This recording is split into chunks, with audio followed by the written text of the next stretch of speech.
You are listening to the Horse Radio Network, part of the Equine Network family. This is episode 234 of Horsemanship Radio, brought to you by HandsOnGloves, the all-in-one revolutionary bathing, grooming gloves. Horsemanship Radio is a part of the family of the Horse Radio Network, and we spent it as a family last week. It was really fun having Glenn and Jamie and so many people out for the movement. We're excited to talk a little bit more about that today.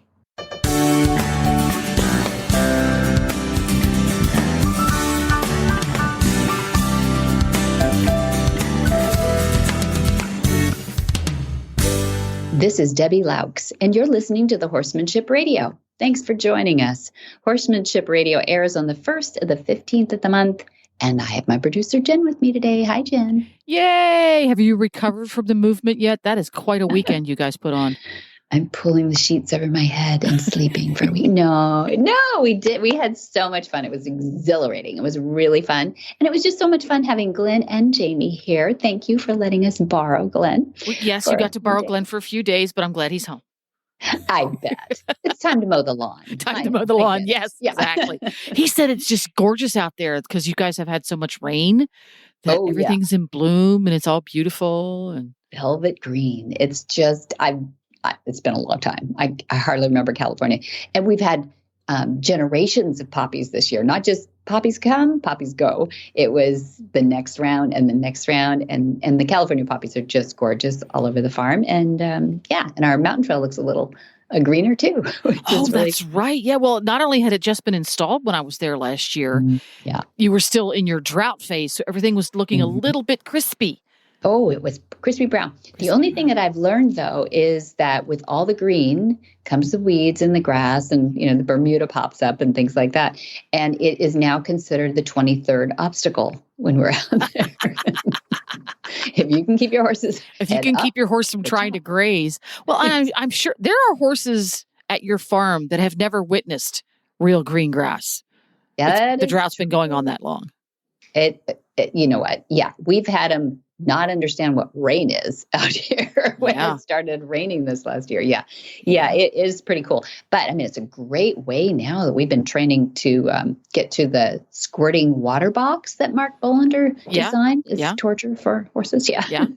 And so we've got lots of puddles we've been going through this year and everything too. So we're going to build another water box, Jen. Oh, and we're going to build it. We're not a squirting water box, just a water box to walk through. So we keep that good education going that we had through the winter, but also to train our horses to the aqua tread, which we have. We have an in-ground aqua tread. Good idea. Because that way.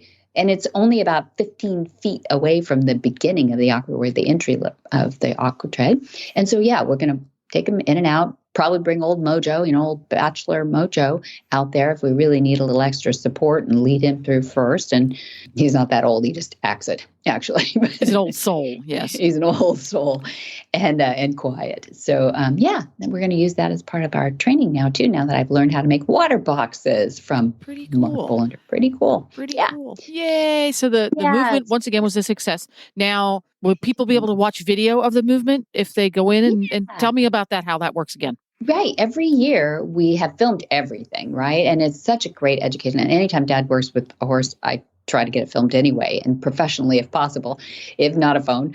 And we did. We had our crack team of Janine and Wayne, husband and wife team, and they did the job. I mean, they schlep all over this place, dragging cameras and mics. And wonderful listener Jennifer was here, and you'll recognize Jennifer. She's this is her second year coming to the movement, and she's super helpful, super sharp.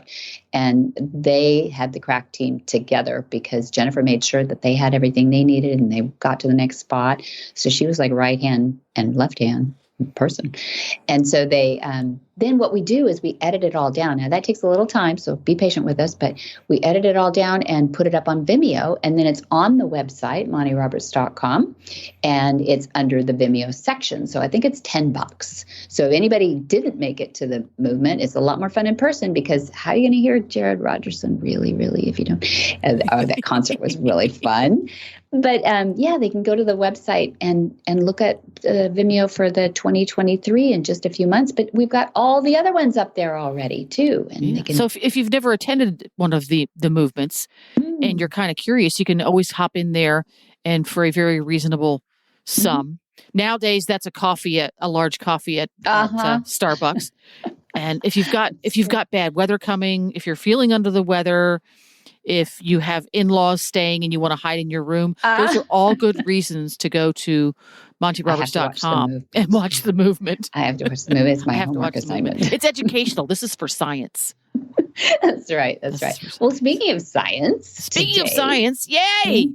That's a great little segue there, because we're going to just geek out with Tara Graham, who is from England originally and then went to Texas and now lives in Washington State. She's quite the nomad, but she's been there a long time now, and she loves Yelm, Washington. It's a beautiful part of the country, and she has more work than she can shake a stick at, and it came here and did a clinic here in Central California, right here on our farm, California Horse Center, right here on Flagstaff Farms.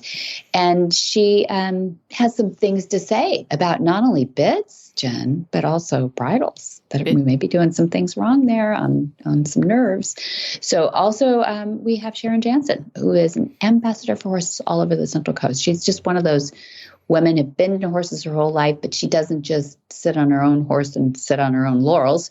She does a lot of volunteering and getting out and writing articles. She's got a wonderful newsletter online that maybe everybody can get all across, I don't know, the nation. It's wonderfully Central California centric, but she's close to Pismo Beach and the mountaintops over here in the forest, and she writes trail guides, and she's really, really a cool lady. So we'll have her on too.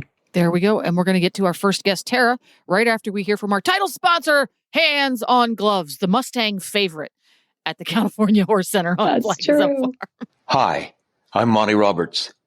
And am I excited to bring you the news of a revolutionary, new, all-in-one shedding, bathing, grooming tool, HandsOnGloves. They are fantastic. And you believe me, I've tried them all. Hands-On outperforms traditional curry combs, shedding blades, metal bristles, and all those things. Most animals will gravitate to you for more grooming and petting time. If you wear them, your animals will love you more for it. While using the Hands-On gloves, you can easily handle water hoses, shampoo bottles, lead ropes, leashes, and anything you want with them on your hands. They are easy to clean, and they massage muscles and stimulate circulation, while helping to distribute natural oils for a healthy skin and coat. Hands-On is changing the way we bathe, de-shed, and groom our animals forever. Hands-On gloves. They are fantastic. Tara Graham is a certified bit and bridle fitter, equine body worker, and equine anatomy enthusiast. Her popular clinics called Bits, Bridles, and Biomechanics has led to her working with many of the Pacific Northwest top trainers and also traveling further afield to ensure horses are comfortable in this often overlooked but essential piece of tack. Tara is known for a whole horse approach to bit and bridle fitting, which focuses on the horse's opinion about their bits. Well, that's quite a bio. I am so proud to introduce Tara Graham, who was here at the California Horse Center on Flagstaff Farms just recently. How are you, Tara? I'm good, thank you. How are you? I'm good, thank you. I know you're up in Washington State. We spoke just recently, and I'm really pleased with the direction that your business is going. It was really fun to be able to get you here and see how you equip yourself with bits. And I wanted to have the listeners learn a little bit about this mysterious thing called bit fitting. You know, I don't know when the last time we had a saddle fitter on, but it is a mystery. And it's very difficult for me as a topic to, I talk with my hands a little bit, and I don't know how the listeners even understand what I'm doing, trying to say. But I asked you if this is the kind of topic we could talk to on an audio format only, and you said yes. So I saw you in the clinic here in Solvang, California. We're in Central Coast, and I knew that you knew your subject down to its depth. We just listened to your bio. We know you do. But I thought, well, I'm just going to sit back and listen to you describe how you teach us to be cognizant of whether our bit is doing the right thing. And I should say, you're not just a bit fitter, you're a bit and bridle fitter. Am I right? Bit and bridle fitter, yeah. If it's not the bit, it's the bridle. Right. Right. And you're going to have to explain a little bit about that too, because I learned a ton about the bridle. Yes. Yeah. There's a few important things to pay attention to as far as bridles go. I think, luckily, it is easier than it's ever been to ensure that you have a well-fitting bridle. Most of the manufacturers have woken up to some of the things we've been doing wrong, right? And as equestrians, when new information comes out and new research comes out, we all sit there and we're like, oh gosh, that was so wrong. So apologies. I know. Sorry. You're like, oh, I'm so sorry, horses. So, I've been at some clinics where people who are going to be fitted over the course of the weekend or whatever it is, after the presentation, they're like, oh my gosh, you're going to hate me. And I'm like, no, I won't. This is educational. I won't hate you. Believe me. Right.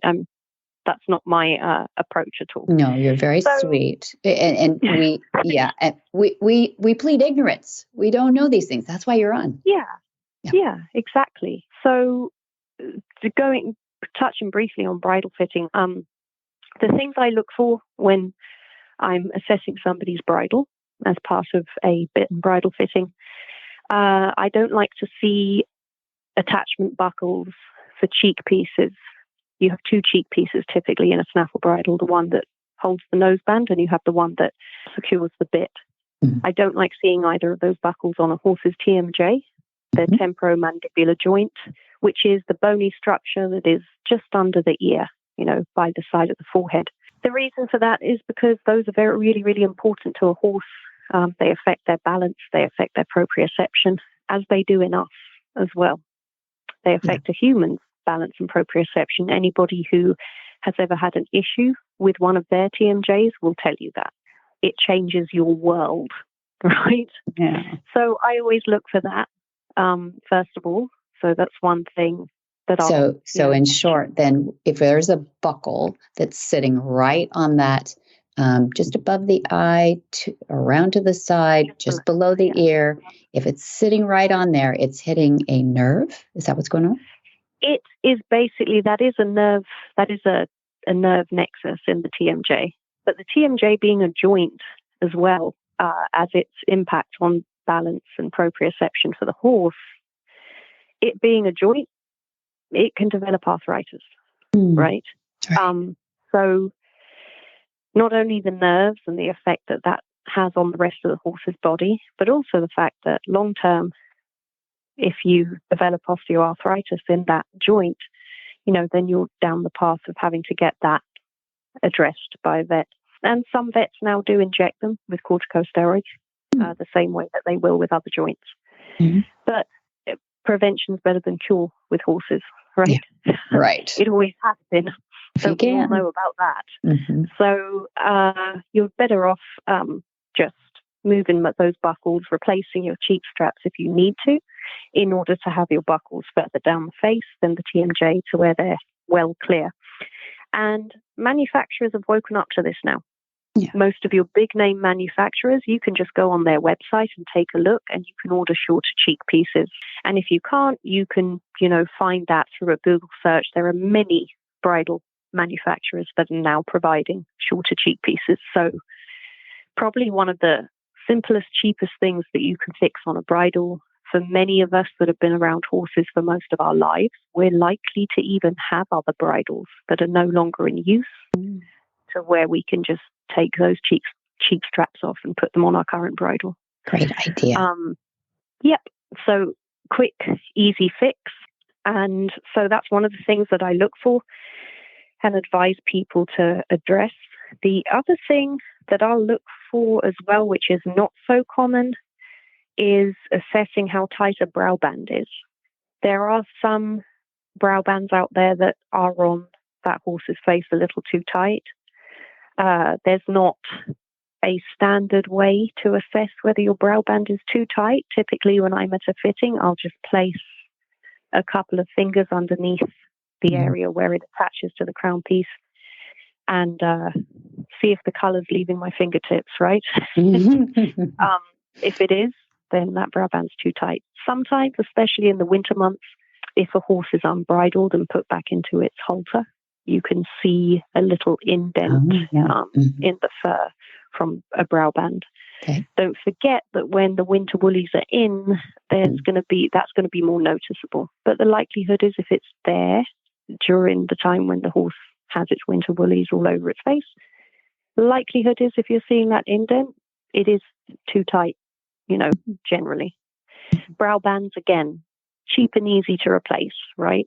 And there's a whole range of them, all the sparklies and everything, right? Yeah, these days, I know, they're so cute. All the sparklies and everything. You can lose hours.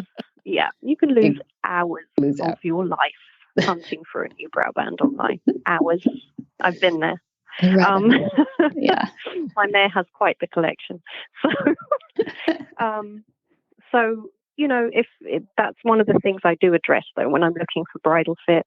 Nose bands as well. Nose bands are a very, very hot topic right now, an extremely controversial topic for a good reason. So there is a major nerve that passes right through where our nose bands are attached, the infraorbital canal. And you'll often see, I've seen many horses who will vigorously rub their heads on a front leg after they've been being ridden, whether it being schooled, or I've seen it at showgrounds as well. And that typically is, an effect of their infraorbital nerve being restricted. So the feeling so they're uncomfortable. Their face is beginning to change, right? It's tickling maybe, or tingling, or there's a reason that they're doing that. There are horses that will do that with no nose band on at all. I usually relate that to there being prior damage in that area, or even a memory for some of our horses, a memory of previous, trauma from a nose band. So the horse is already convinced it has to protect its nose from losing sensation, even though it doesn't even have a nose band on. Right. Interesting animals like that. Yeah, they do. They do that. You're absolutely right, which makes it difficult for us to judge sometimes. But what are we doing wrong with our nose bands that in the overarching? Because I know there's going to be discipline things. So for a long time we've had the 2-finger rule, right? Right. But I came to find out that we've been using the 2 fingers to measure tightness in the wrong direction. Many people will lie them flat under a noseband, the 2 fingers together flat. It's supposed to be the other way. They're supposed to be sitting one on top of the other. Taller. Okay. Yes. There is actually a tool available now. It was designed by Equitation Science. You can find it, equitationscience.com. It's a standardized tool for measuring noseband tightness, and some regulatory bodies in Europe have started using them at showgrounds during technical delegate checks on bridles and bits. Does it depend on the head of the horse at all? Is there any scooch room on that? I've actually come to the conclusion that there is no such thing.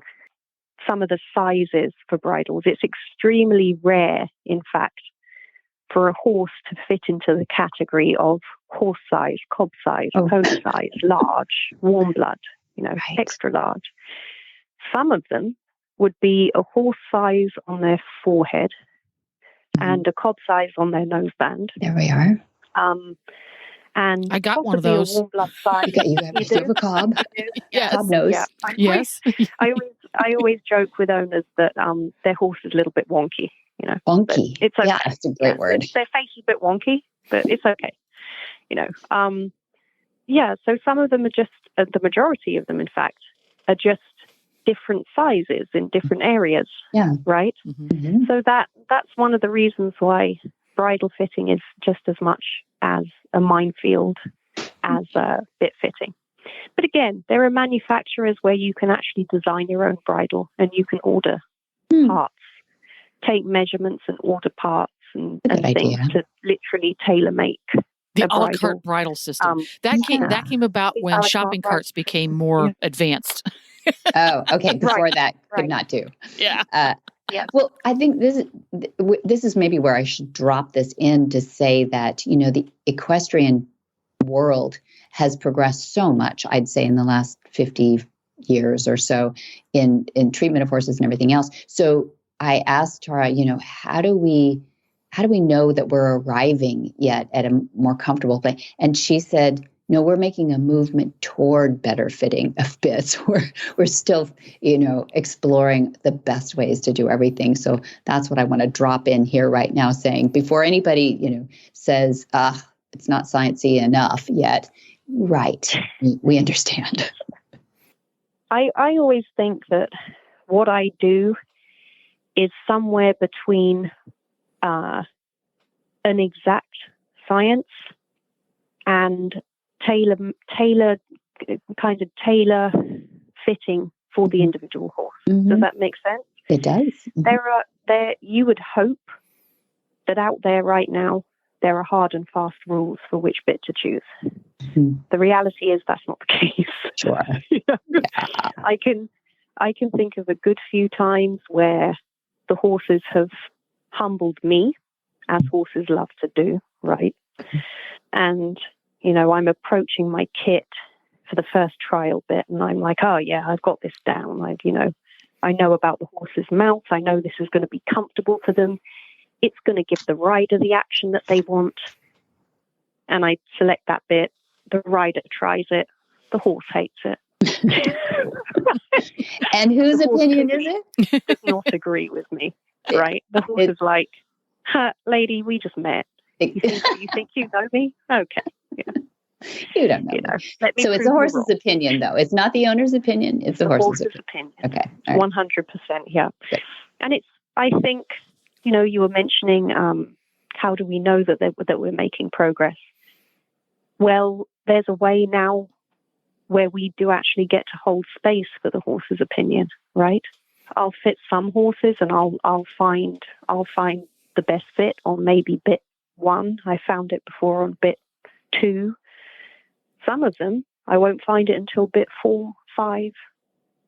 But just the fact that now there are people out there who will turn up with a big stock of trial bits. And really, if you think about it, we're holding space for the horse's opinion today.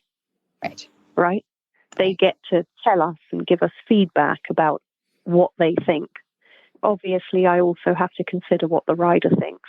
You have to rely on them, don't you? I mean, that's what I saw at the clinic, is that you're listening for the owner to say, oh, yeah, you know, that was much more comfortable for the horse because he went better.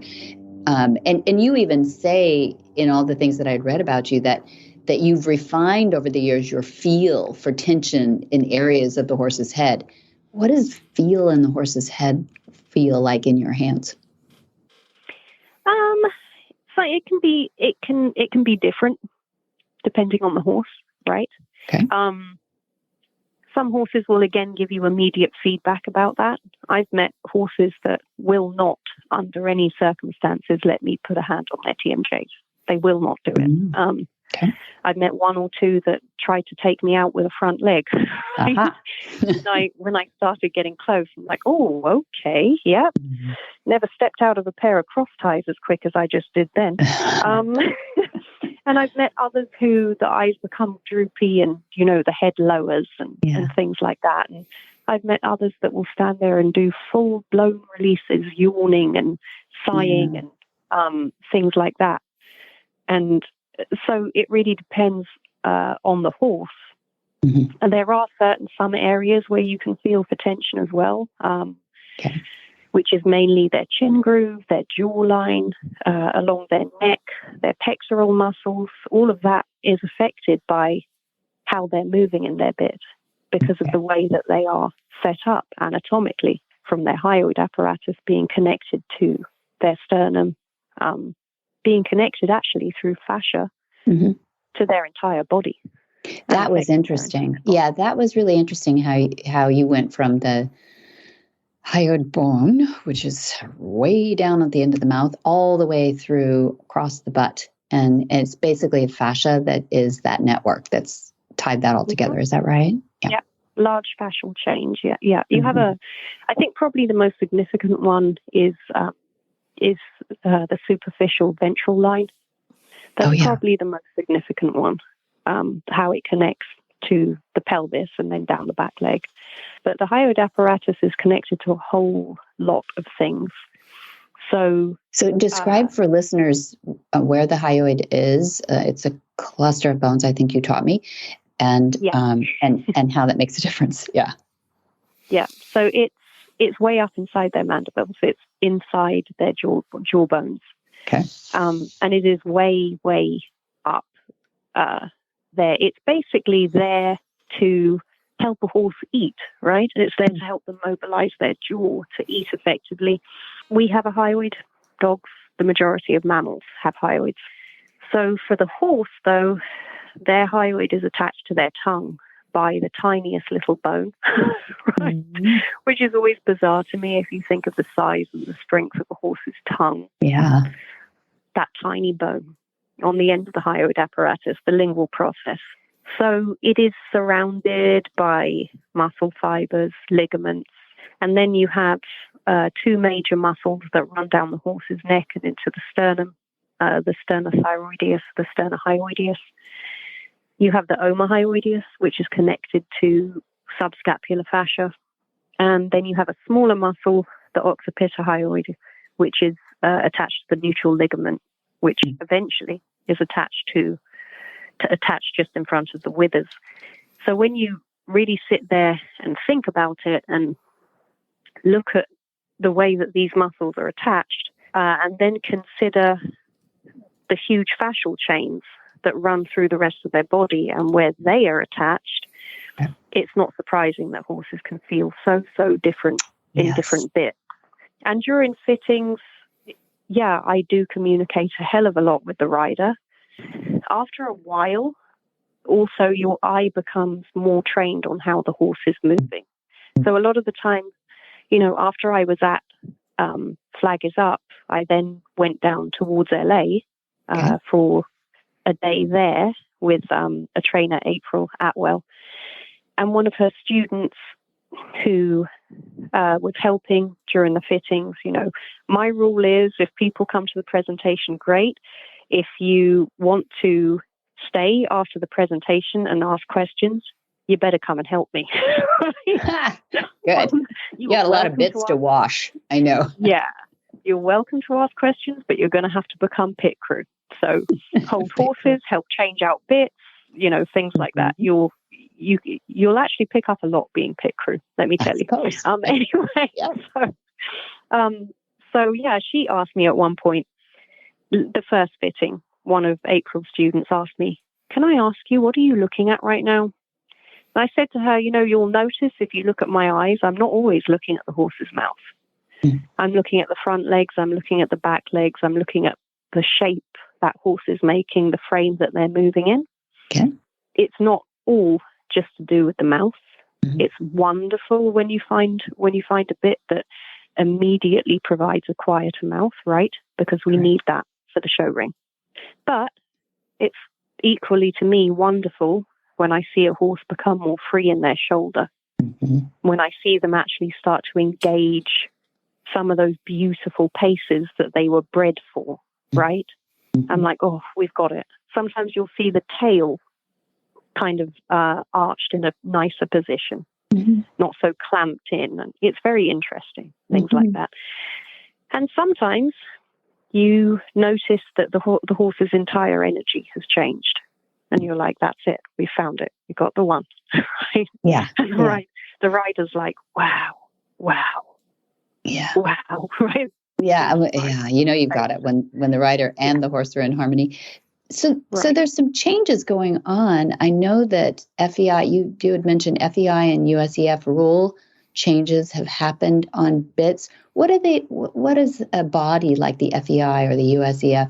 What are they going for in bit changes? Is it just gentler bits, or are they trying to help us, become better fitters of bits? What are the changes?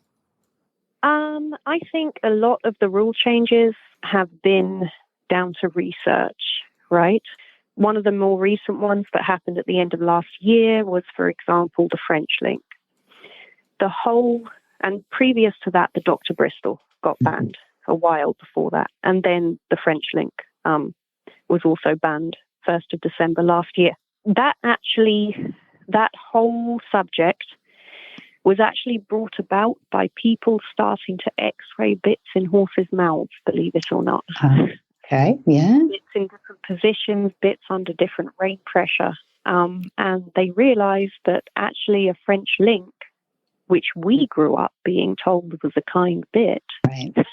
Mm-hmm. has some very thin surface areas over the tongue and That's also true. on the palate of the mouth, depending on how low that palate is. And here's the other thing. I think we used to believe that horses had these big cavernous holes in which they could accommodate bits. Oh. And then we realized they don't. Their mouths actually don't have that much space, right? And their mouths are also very different. That to me is the most important thing about bit fitting. It's all good and well to try 5-6 bits during an hour and a half fitting session, but unless you know about the horse's mouth, how do you make decisions for their comfort? You know? Right. To me, you aren't. You're making decisions for the rider. So horses have extremely different mouths. There was actually research done on it, which I drew attention to during my presentation. There was research done in 2012 on horses' mouths, and they tried to find a commonality between categories such as horse's sex, and they subdivided a group of 52 horses into sex, mare, gelding, stallion, subdivided them again by age, subdivided them again by breed, and they were looking for commonality specifically between palate depth and any of those other things, any of those other categories. They concluded that you can't find one. There isn't a correlation between any of those things and one of the most important features of their mouth, which is their palate depth. Yeah. I can attest to that as well, having fitted God knows how many hundreds of horses now. I can attest to that. Like without a speculum or sedation, I might add, because you can't. No speculum, no sedation. Yeah, I can't sedate horses because I need them to be ridden. Exactly. I also can't sedate full stop because I'm not veterinary qualified. Well, okay, that too. There's that too. So as I was saying, I've met a 17-1 pre-St. George dressage horse with a 4.25-inch mouth. Pony sizes. Yeah. I've met ponies that measured at 6.5 inches. Whoa. It really just, what we would regard a pony under 14.1, got a huge mouth on them. With a big head, yeah. So that begs a question right there for me. Okay. What's your question? For average Joanne horse owner is going to scratch her head after listening to this little chat and say, gee, I wonder if I have the right size bit on my horse. And by size, I'm speaking specifically to the width of the bit. Left side of the mouth to the right side of the mouth. What is the way you would recommend your average horse owner to correctly measure what width of bit their horse needs? You can get measuring devices now. Again, easy to find online.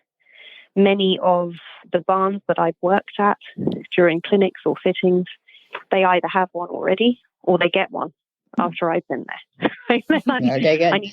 I need to know these horses are at least wearing the correct size, which is wonderful. You can find those online. If you don't have access to one, get a reasonably sturdy piece of string and put it into your horse's mouth for just a few seconds and mark with your fingers, where when you get up to their lips, just hold the string with two of your fingers and take it out of the horse's mouth. Measure it with a measuring tape. Okay. And that's going to give you a far better idea. There are some variables to consider here. a loose ring bit, depending on who manufactured it, should always be 1/4 of an inch larger. Many of the top big name manufacturers are making their bits to where they have beveled bore holes now, if it's a loose ring, so that they're not catching whiskers and skin. Personally, I will still give a horse wearing a loose ring an extra 1/4 inch. Okay. It looks nicer, and 1/4 of an inch makes no difference to the action of the bit at all. So I just thought I'd stick to that rule. Yeah, that's good. But I have one question about into pressure. Do you know the concept of into pressure? And I'm thinking about the horse now that is he's on his 5th or 6th bit fitting that day. Does the ability for them to push into pressure, that's the into pressure syndrome or thigmotaxis, which horses have all over their body, does that affect your bit fitting? Do they change over the course of trying on a bunch of bits? They can. They can change. I don't, that I haven't had many people who have told me, weeks after a fitting, my horse doesn't like this bit. Oh, okay. That would be, that'd be an indicator. Like that at all. I haven't met many people like that at all. On the subject, though, of into pressure, I have met horses with damage in their mouths, sadly. I've met horses with very scarred tongues. I've met horses with scarred bars, things like that. And what always boggles my mind and also just makes me want to go home and cry for that horse is the fact that they probably did not try to kill somebody when that damage was happening. They shut down and they kept quiet about it and they endured it. So although I'm not evangelically out there, bashing people for having a bit on that's too big or a bit on that's too small or a bit that the horse's mouth can't accommodate. And I'll never be that person who, makes somebody feel terrible about that. At the same time, I always say to people, don't make the assumption that your horse is comfortable. I trust that you know your horse very, very well.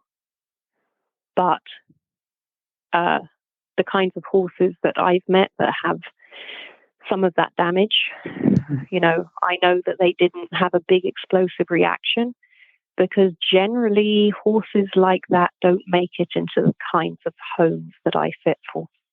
Yeah. Right? Right. That's good. Generally, that's not going to go very well for the horse. So, so that is one of the things that always kind of boggles my mind, because if it were us, I'd kill somebody, right? If they're cutting up my mouth with a piece of metal, right? But a lot of our horses don't. So. Well, on that note, Tara, you are an amazing scientist, basically. You've studied a lot of science behind the anatomy and the even physiology and everything of the horse. And we really appreciate that you do all of that for the horse. You're an ambassador for the horse too, because you're speaking for the horse who might be in pain or might be enduring something, even if it's a bridle, we learned. Thank you. And I appreciate that you're out there banging the drum, for people to pay attention to what our horses are trying. They're mute, right? Horses, if they could cry out, I suppose they'd probably be better off. But aren't they stoic and wonderful that way? And I'm glad that they have you speaking for them, at least at their mouth. Thank you. Hi, Debbie. I just had to write and tell you how much I'm enjoying Monty's podcast on Horsemanship Radio. You and Monty and your podcast guests are my company every evening while I'm feeding, cleaning, and finishing up barn chores for the day. I especially enjoyed the recent podcast 158 because so many of the guys that Monty talked about, and especially Greg Ward, were heroes of mine when I was growing up. It was really fun to be a fly on the wall listening to Monty recount all those stories. And I also enjoyed his discussion with Tanya Johnston about the deer and thigmotaxis. Thanks for all the great information you and your dad are spreading throughout the world. And thanks for making the time doing my barn chores no chore at all. All the best, Nan Meek. Sharon Jantzen has called the Central Coast of California home since attending Cal Poly San Luis Obispo and graduating with a degree in ag business. Her riding experience started in the Pony Club and a little hunter jumper experience thrown in. She branched out into eventing, then to dressage, and all of this was done mostly on the back of a Connemara. Sharon has explored many trail rides throughout the county and continues to get out and relish the wonder of the trails. Well, welcome back, Sharon Jantzen from SLO News. That's where I know you from, but you do a lot of things. How are you? I'm doing great, Debbie. Thank you so much for having me back on. I'm happy to have you back on. I say SLO News because I didn't say slow news because people might think that, they don't understand if they're in New York, that's San Luis Obispo. Right. And it's slow horse. So SLO Horse News. So we focus on the horse activities in San Luis Obispo County. Yes, you do. And that is your website, SLOHorseNews.net, which is great. And it's wonderful. I read it every week. Fridays are my favorite, but you do send midweek things too. And you're very eloquent and well-spoken. So I wanted to have you back on because I read an article that you are out doing right now as we speak, being an ambassador for the horse.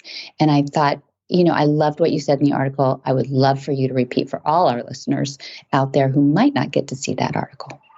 What are you up to? Okay. Well, I am at Ag Adventure Camp this week, and we've been doing Ag Adventure Camp since 2010, and it introduces children from the age of 7 to 11 to agriculture. And one of the focuses is just, bringing agriculture into these girls' lives. And we have girls this week and then boys next week. So that they will become more informed, because when we understand something, then we make better decisions about it. And when industries aren't getting understood, then decisions are made about those industries that really put them at risk of being eliminated. And so I would see agriculture is in that industry, and also horses in general are at risk of being eliminated. And so we that are a part of those industries need to be advocating for them. Yes. And you are doing that. So this is a volunteer thing that you do every year, or? It is a volunteer thing that I've been doing since 2010. Mm-hmm. And it's also a focus on helping the girls not only understand agriculture, but connecting them with how God created agriculture and how He created things and how that impacts our lives. Yeah. Is there any camping involved in this, or is this just a day activity? No, it's a day activity. So the girls come every day, and it's only Monday through Thursday, and they spend the whole day here. And there's just a whole variety. Monday is horse day always, and then there's an animal of the week. So the animal of this week is turkey. That's the main focus. I should explain that. Yeah. If people are hearing a little chirping in the background, it tell us what you've got surrounding you right now. I am in a room with some baby turkeys. And so they're the little cheep sounds are these baby turkeys that the girls are able to put in their laps and hold in their hands. And then there's a couple of adult turkeys outside the door, and you'll hear them a couple of times as well. And then they do a variety of crafts. They build things. We have a newsletter, so we're taking pictures. They ride horses every day, and that's what my main job has been, to be the head wrangler of the horse phase. And the girls, all the boys do too. The kids just love to ride, and many of these students, campers, have never even been on a horse before. So, and many are trotting by the fourth day. Really? So, that's great. That's pretty cool. Yeah. That's pretty brave.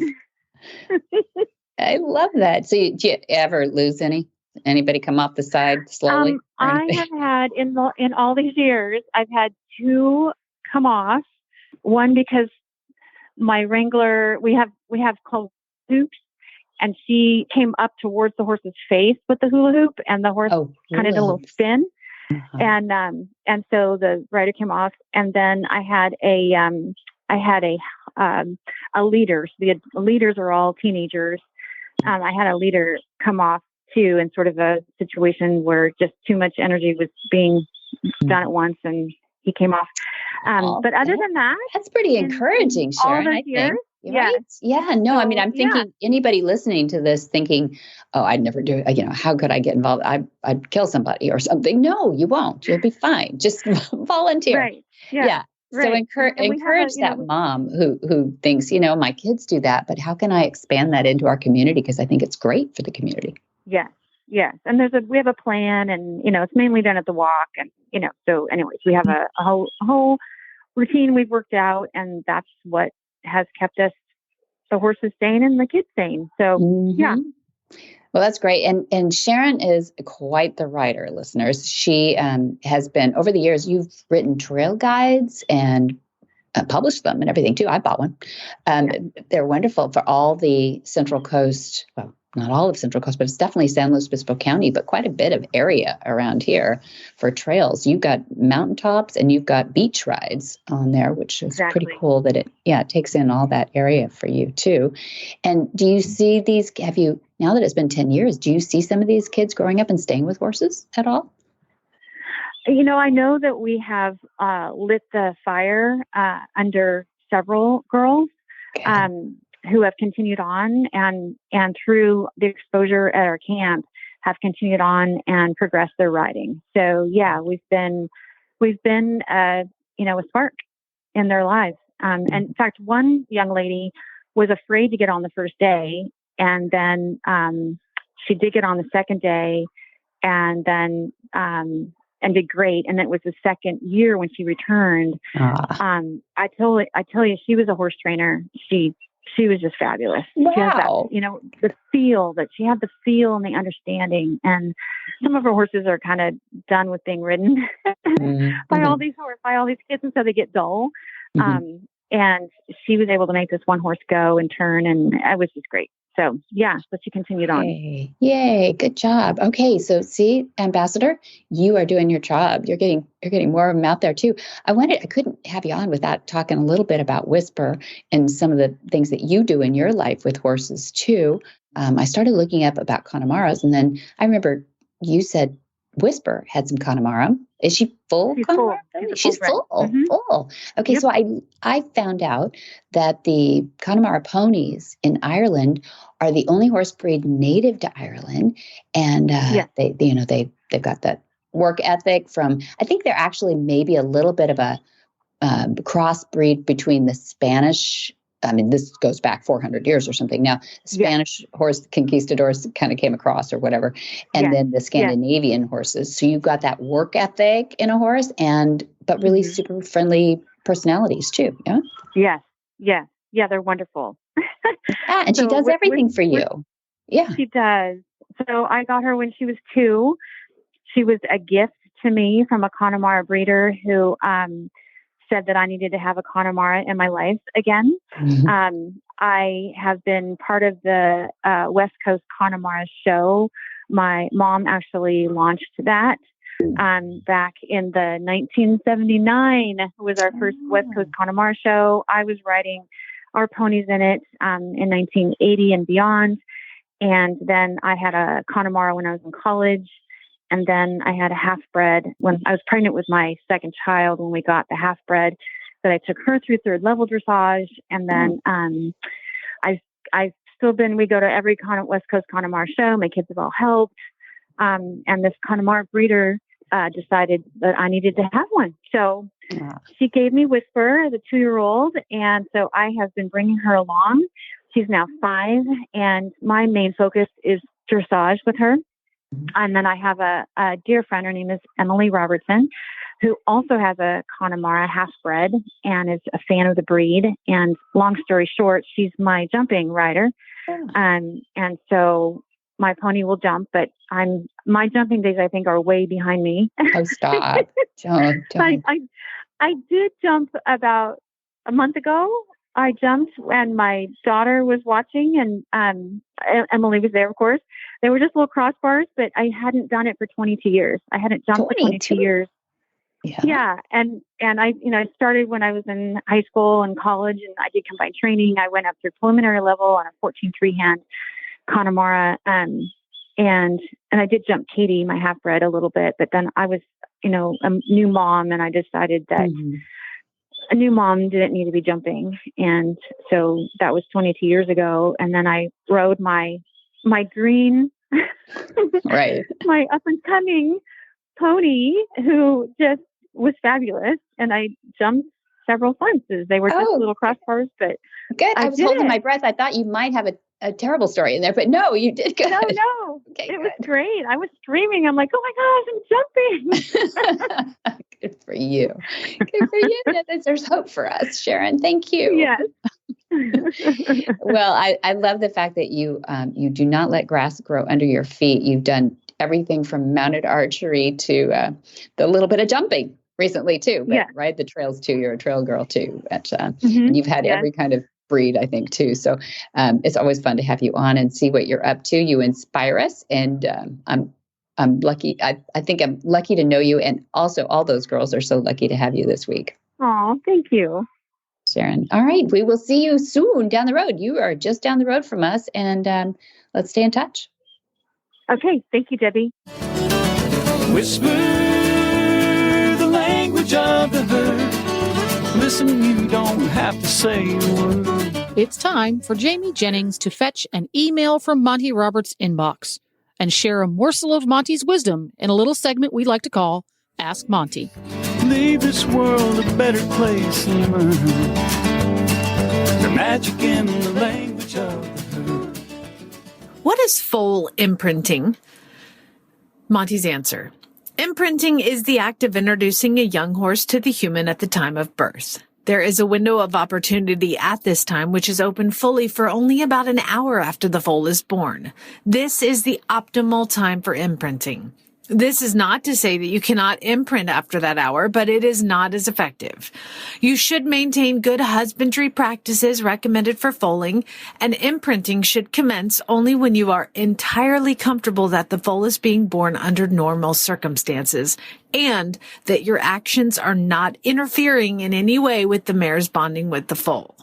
While I have been a student of Dr. Miller's foal imprinting methods, I have allowed my experiences to modify the process. The imprinter should place himself on his knees at the dorsal backside of the foal near the withers. He should take care when handling the foal never to get between the mare and foal. There are many books and articles describing the procedure and timelines for foal imprinting. These include a book by Dr. Miller titled Imprint Training of a Newborn Foal, a Swift, Effective Method for Permanently Shaping a Horse's Lifetime Behavior, and my own textbook, which has a large section on this important topic. For more of these insights into good horsemanship, go to MontyRoberts.com and click on the words Ask Monty at the bottom of the page. Some people don't think horses and people communicate. We call those people not horse people. Not horse people don't know you and your horse share a unique bond, or that your horse knows you know they like your dogs. But not so much the barking. At Sentinel Horse Nutrition, we don't knock not horse people. We're too busy focusing on horse people's horses. With extruded nugget feeds for exceptional nutrition and formulas for every need, our wide choice of feeds makes it easy to find the fit for your horse's health. Find theirs at feedsentinel.com. What in the wide, wide world of sports is going on here? Where in the world is Monty Roberts? Monty is looking forward to meeting some new friends, two-legged and four-legged, in July. Here we are. On July 8th, we have the Mountain Trail Play Day. The 10th through the 14th, we have a Monty special training. We have some cool horses for that. On the 15th, we have a Horsemanship 101. And on the 31st of July through the 4th of August, we have a Gentling Wild Horse Course. Then August 5, we have the Mountain Trail Play Day. 7 through 19, we have an introductory course of horsemanship. And then we can lay the modules right on top of that. So the 7th through the 9th of August is the introductory course module 1. The 10th through the 12th is introductory course module 2, join up. And then the 14th through 16 is introductory course module 3, long lining. And then if you're ready, 17 through 19 is the preparation for the inter-exams course module 4. How about that? Dun, dun, dun. There's a lot going on. Quick question. Monty's special training. Yeah. What sorts of horses would we typically see during that? My gosh. Horses that are remedial? Is it Mustangs? Is it OTTBs? What do you usually see? Oh my gosh. 1, 2, 3. You just, All in of my them. brain, Okay. that was exactly the order I was thinking those. But we also have, so the OTTBs are part of the transition horse program, but we also have Mustangs as part of the transition horse program. So you'll see those for sure. Like those are already here. But then we always have the remedials. So we bring in a non-loader, and we have actually waiting in the wings for us right now. Some of these Mustangs that we just finished working with, by the 10th through the 14th, they're ready for their first saddles. So we will also have starters for the Monty special training, which is Dad's specialty, by the way. This is what the Queen called him over to do in 1989, was show how he gets the first saddle, bridle, and rider up on a horse. So these horses will be leading and be, pretty much ready at that point to deal with people. So we'll have all of those, Jen. It's really cool. There you go. So that's what Monty Specials Training is all about. And you can find all of that and more at montyroberts.com. You can also find the calendar by giving get to all the information on the calendar by giving a call. You can find the phone number on montyroberts.com, and the phone number is 805-688-6288. And for details about today's show, go to horsemanshipradio.com, where you can find links, photos, and more information about today's guests. We love your feedback. We love to hear from you. A great way to do that is via social media. Monty Roberts on Facebook is just that, Monty Roberts, the one with the little blue check mark. On Twitter and on Instagram, it's Monty_Roberts. Yes, that's true. And Instagram's pretty, though. It's really pretty. And many thanks to our sponsors, too. That is Jay Michelson at HandsOnGloves.com. Go to that Facebook page that Jen was talking about and see the green gloves that Jamie was rubbing a wild Mustang with. Jamie Jennings was out here for the movement, and she pulled on those gloves. Monty is reading the card and talking to Jamie, saying, these gloves do. It was like a little commercial for Hands On Gloves. We so thank you guys, because Jay put a bunch of Hands On Gloves in boxes and shipped them here, and everybody at the movement got a pair of Hands On Gloves. It's like Oprah, not quite a car. Not quite a car. But your horse fun. Appreciates it way more than a car. So much more, exactly. And what's more important, your car or your horse? It's your horse. So, and then also MontyRobertsUniversity.com. We are really proud and pleased to say that we have nearly 800 lessons on MontyRobertsUniversity.com now. We faithfully put up a new one every week. And right now it's about an OTTB called Lass. That's an off-the-track thoroughbred called Lass that we have retrained, and she's lovely. It's a great story.